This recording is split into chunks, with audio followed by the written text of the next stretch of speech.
this is something that can really, this is probably one of the hardest things to do is hands. But it's very easy if you simplify it. And one of the ways to simplify it is to sort of treat the hand as a block like this. Now, imagine a very sort of a wedge, sort of a flat shape like this. Because when you do this, you can treat it sort of as that surface area here of your hand. Notice that there's almost a square shape right there.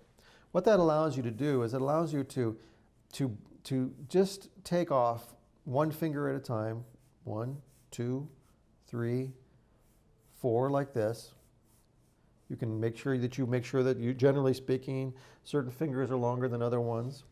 Then you can also take a placement over here to allow yourself to create the separation that comes off of here to this joint, to these joints here, so that you can actually create these shapes out here that come out.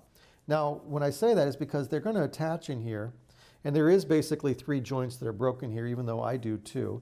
But the reason I do that is out of simplicity. In a cartoon character, generally you'll use 2 instead of 3. In some cases, you may only use 4 fingers instead of 5 fingers.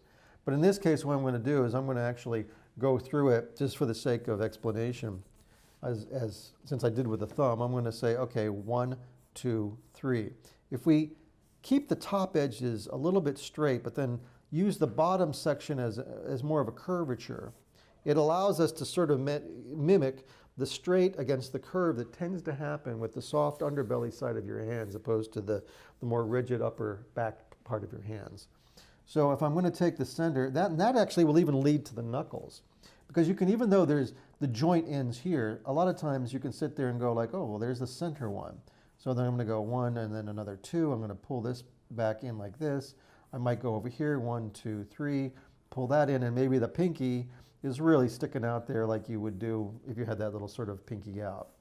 Now, I'm going to go up to the wrist, and I'm just going to pull this in here like this. I'm going to go out and then pull it in, and of course, because of the way that the skin meets, I'm going to sit there and pull this out, and then I'm going to start to sort of indicate where the thumb is. I'm going to go up like this. Obviously, I would have the same thing in this area here because I'm trying to create sort of a perspective. What this allows you to do is to sort of understand that you can take hands, and by using this simple method, you can actually almost do something like this. You can take a line like this, come in, the arm coming down to the bottom here. You can then start to use these shapes to say, for instance, here's, and then knowing that the fingers would start here, so you got that first knuckle, 1, 2, 3. You could start to put it down in a perspective so that you can actually see, put a little fold in here even if you wanted to, and have the other ones just ever so lightly in the background so that you felt that you were looking at a profile of a hand like this, but you're looking at it from obviously the flat level. Now, what this allows you to do is also to work with the actual dynamics of a wrist and a hand. In other words, if an action is moving in this direction, you might lead with the wrist in the still drawing like this, and then drag. So this is the wrist, and then this is the arm. You might drag the thumb out like this, and again, I'm thinking in terms of this shape. You might drag the thumb out like this, pulling it back in, there's your thumb, and then dragging the hand like that. What that does is that gives you a forward movement that actually gives you a curvature, which helps give a sensation of movement in a still drawing by using the dynamics of actually the shapes that you have.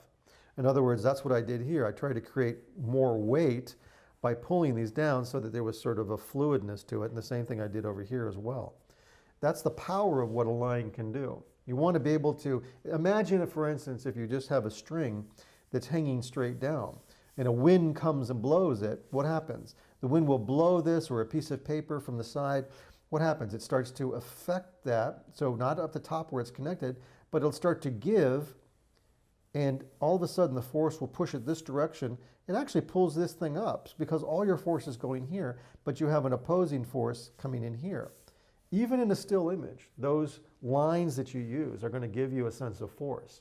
There's an artist called Harry Carmian, one of the great sort of draftsmen of life drawing that Glenn King, one of the great Disney animators, was influenced early in the 70s and really got us excited about, because he used this sense of force in lines to really create that.